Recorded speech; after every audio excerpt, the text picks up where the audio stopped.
کتاب تکه‌هایی از یک کل منسجم. چرا بعضی آدم‌ها و موقعیت‌ها اینقدر برامون حساسیت دارن و چطوری میتونیم یکم از این آشفتگی درونی خلاص بشیم و آرومتر زندگی کنیم؟ پون مقیمی توی این کتاب خیلی حرفای پیچیده روانشناسی رو با زبان ساده و ملموس به ما میآموزه. بیشتر مثل یکی که خودش هم درگیر دردهای آدمیزادی بوده و داره تجربهش رو با ما شریک میکنه. کتاب از یه نگاه شروع میکنه. هر چیزی که امروز هستیم نتیجه چیزهاییه که توی گذشتمون تجربه کردیم. ما تکه تکه از احساسها، اتفاقها، آدمها و باورهایی ساخته شدیم که کنار هم یک کل را شکل دادن. ولی مشکل اینه که خیلی وقتها این تکه ها با هم نمیخونن. انگار بخشی از وجودمون میگه دوست دارم دوست داشته بشم. بخش دیگه میگه میترسم طردم کنن. یه بخش دیگه میگه پس بهتر قبل از اینکه طردم کنن خودم همه رو دور کنم. نتیجه‌ای که میگیری میشی یه آدم سرد، دور، ولی درونت پر از نیاز به دوست داشتن و همین تضادها باعث میشن تو خودت گیر کنی. نویسنده میگه اولین قدم اینه که مسئولیت خودمون رو بپذیریم. اینکه بفهمیم واکنش هایی که داریم فقط به خاطر دیگران نیست. بخش زیادیش از زخم‌های قدیمی میاد که هنوز خوب نشده.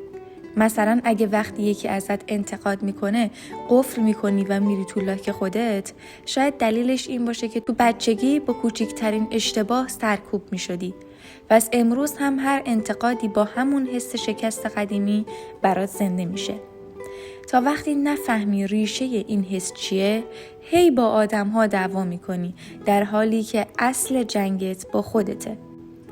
کتاب زیاد درباره احساسات سرکوب شده حرف میزنه. اینکه چطور سالها یاد گرفتیم به جای تجربه کردن حسامون قورتشون بدیم.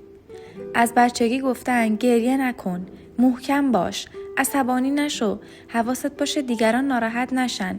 نتیجه بزرگ میشیم و بلد نیستیم غم رو زندگی کنیم، خشم رو سالم نشون بدیم یا حتی شادی واقعی رو بروز بدیم. بعد همین احساسات میشن توده های حل نشده‌ای توی وجودمون که هر از گاهی منفجر میشن. احساسات تجربه نشده از بین نمیرن، فقط شکل عوض میکنن. یعنی اگه غمت رو به موقع زندگی نکنی، بعدها تبدیل میشه به بی‌حوصلگی، پرخاشگری، یأس یا حتی بی‌معنایی. پس کاری که باید بکنیم اینه که احساساتمون رو ببینیم و بپذیریم بدون اینکه قضاوتشون کنیم.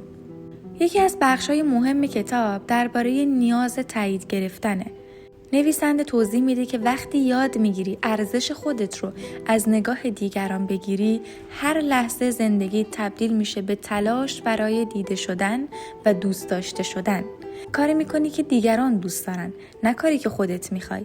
و عجیبتر این که توی این مسیر معمولاً خودتو هم گم میکنی. اما پذیرش نیاز به تایید اولین قدمه، نه سرکوبش. تغییر از وقتی شروع میشه که بپذیری من نیاز دارم دوست داشته بشم، ولی این نیاز نباید کنترل زندگیمو از دستم بگیره. کتاب درباره ارتباط ها هم حرفای زیادی داره. اینکه ما معمولاً توی رابطه ها دنبال پر کردن خلاهای درونیمون میگردیم. فکر میکنیم اگه یه نفر بیاد که درست باشه همه چیزمون درست میشه.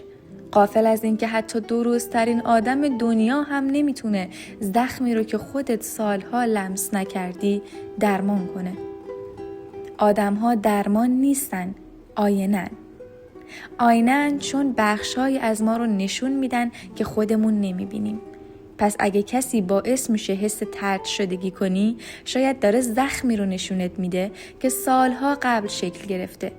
به جای دعوا کردن با اون آدم میشه برگردی و ببینی این احساس از کجا اومده. یکی دیگه از نکته‌های کلیدی کتاب پذیرش کنترل نکردن همه چیزه. ما عاشقیم همه چیز طبق خواستمون پیش بره. آدم‌ها همونطور رفتار کنن که انتظار داریم. زندگی همونطور بچرخه که تو ذهنمون ساختیم. اما زندگی اینطوری کار نمی‌کنه. هر چقدر بیشتر تلاش کنیم همه چیز رو کنترل کنیم، بیشتر خسته و فرسوده میشیم. نویسنده میگه رها کردن کنترل به معنی بی‌تفاوتی نیست، یعنی فهمیدن اینکه بخشی از زندگی دست ما نیست و صلح کردن با این حقیقت. این پذیرش باعث میشه آرومتر باشیم و کمتر با دنیا بجنگیم. کتاب از مرز داشتن هم میگه اینکه یاد بگیریم نبگیم بدون احساس گناه. تا وقتی مرز نداشته باشیم حس میکنیم دیگران از ما سوء استفاده میکنن یا دوستمون ندارن. ولی واقعیت اینه که مرز گذاشتن یعنی احترام به خود. وقتی برای خودت ارزش قائل شی، دیگران هم یاد میگیرن چطور باهات رفتار کنن. در بخشای آخر کتاب پونه مقیمی روی رشد فردی تاکید میکنه. رشد یعنی مسیر رو به رشد بودن، نه کامل شدن. اینکه هر روز یک قدم کوچیک به سمت شناخت بیشتر خودت برداری. لازمه این رشد آگاهی، مسئولیت پذیری و پذیرش احساساته. تا وقتی از احساسامون فرار کنیم، هر چقدر هم کتاب بخونیم، دوره بریم و راه حل پیدا کنیم، تغییر سطحی میمونه. ولی وقتی بشینیم کنار خودمون و بگیم باشه، من میترسم، من حسودی میکنم، من نیازمندم، من خشم دارم، همون لحظه اولین قدم واقعی برداشته میشه. در نهایت کتاب انگار میخواد بگه زندگی یه پازل بزرگه. هر تکه‌ای از ما، حتی تکه‌های تاریک و دردناک، جزئی از یک کل منسجمه. وقتی به جای قضاوت یا پنهان کردنشون بپذیریمشون، تازه شروع میکنیم خود واقعیمون رو دیدن.